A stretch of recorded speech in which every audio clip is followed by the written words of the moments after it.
Serokomarê Tirkiyê Recep Tayyip Erdogan roja yekşeme bi telefonê bi Serokomarê Franse Emmanuel Macron re axivî û têkiliyên dualî mijarên herêmî û geşedanên cîhanî gotûbêj kirin.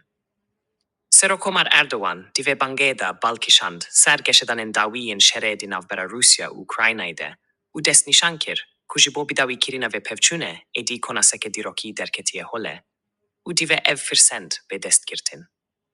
Vî diyar kir ku Tirkiye amade ye ji bo pêkanîna agirbest û aştiyeke mayîn de her alîkarî û asankariyê pêşkêş bike, di navan de bi mazûvaniya danûstandinên di navbera aliyan de.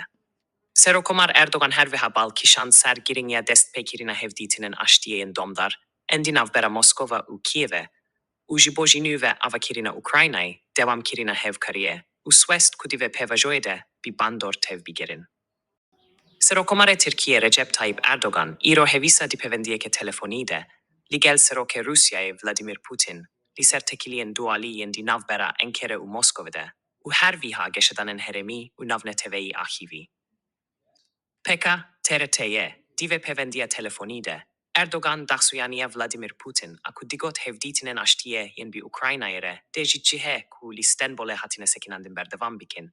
Pêşwazî kir û ragihand ku Tirkiye amade ye ku mazûvaniya van hevdîtinan bike da ku çareseriyek mayîn de bi dest bişe. Erdogan her wiha tekez kir ku pencereyek derfete li ser rêya bi destxistina aştiyê vebûye û misogerkirina agirbestek berfîreh dikare bingeha pêvîst ji bo jî nû ve destpêkirina danûstandinên aştiyê peyda bike.